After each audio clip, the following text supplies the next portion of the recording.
This is Valley and Holler, and I'm Dee. It is a snow day here in North Carolina, so it is cold and wet, and I'm not real happy about that because I hate snow.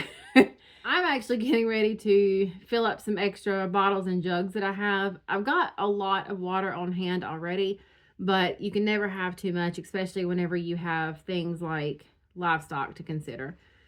Even though our livestock situation right now is limited to the chickens and a dog, I still want to make sure that there's nothing unexpected like burst pipes or power outages or anything like that that may affect our ability to keep them hydrated. So I'm going to top off some water jugs and then we're going to step outside.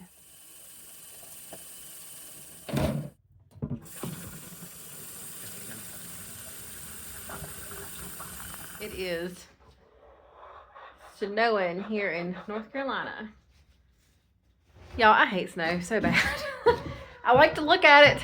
It's beautiful to look at, but I'm not really a fan of it.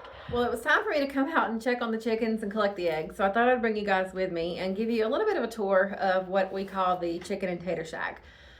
Back in the fall, late summer, early fall, Chris and I made the decision to go ahead and upgrade our coop situation. If you remember from the previous Naturally NC channel, we were using what was then considered to be a larger coop from Tractor Supply. It was said to fit 10 to 12 birds.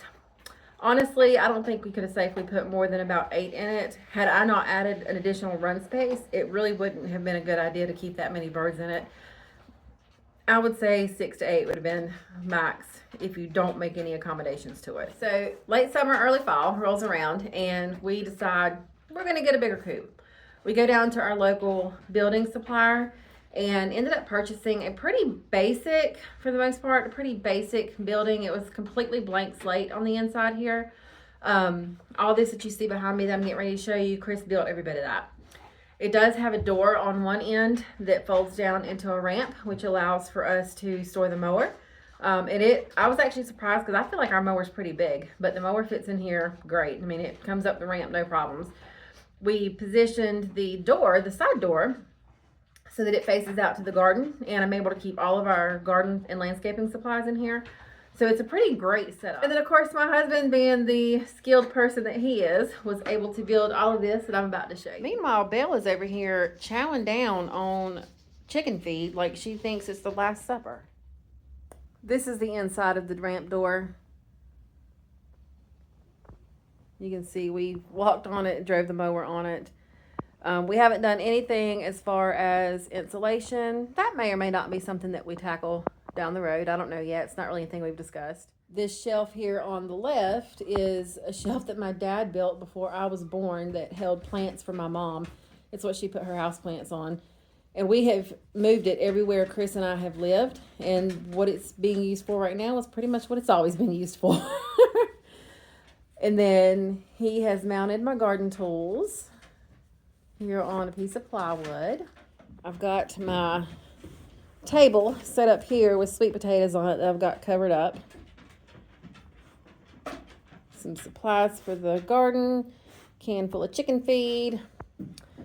So the real exciting part of this building to me is all this that Chris has built behind me. So he has framed in, I'm gonna try to move the camera as I talk. So Chris framed in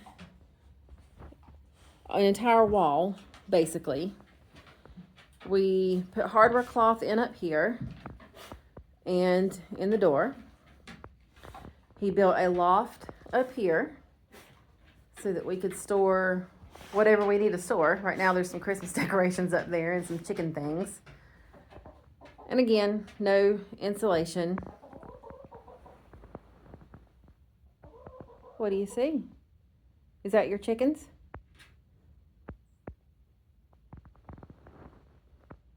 It's a standoff in the chicken and tater shack. She knows you've been in here eating her chicken feed. She's gonna peck your eyes out. So we lined the inside of almost all the walls of the coop here, just to add some extra protection if they decide they're gonna start pecking at stuff. This one right here is the only one that we didn't do, where we put the chicken door. But the rest of the walls are lined. So the one thing that we've not done yet the two things we've not done yet that I think I am going to change just because I think it'll be better for them and me. This is all we have for a roosting bar right now, but I've noticed from day one, these girls seem to like to hover in the corner over here.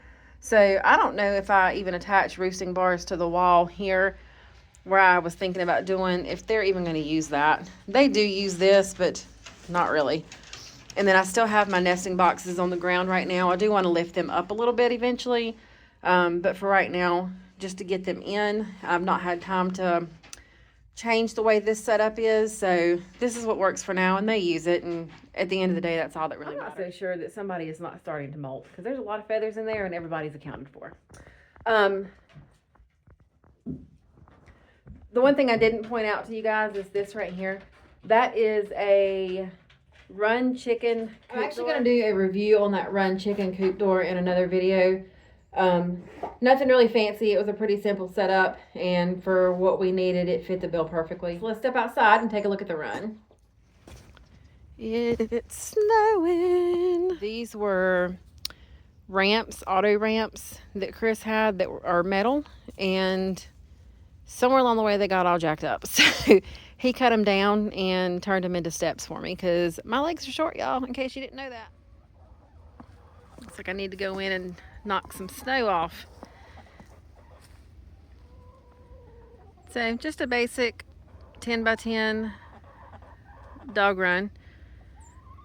2 waters, 2 feeders, ramp that Chris built, and the chicken run door. These are here just for a little extra support. Everybody seems pretty happy about it. While I wasn't crazy about the idea of spending a lot of money on a chicken coop, not that much money on a chicken coop, it serves multiple purposes for it. And at the end of the day, I think it was a pretty wise decision, especially with what all we were able to do to modify it to our needs. You ready to go in? Huh? You ready to go in? Is your little butt cold? All right, guys, that is it for this episode. As always, thanks for joining us here on Valley and Holler. And if you like what you see, be sure to like, subscribe, share it with friends. Stay warm, folks. I'm going to head inside and get me something warm to drink.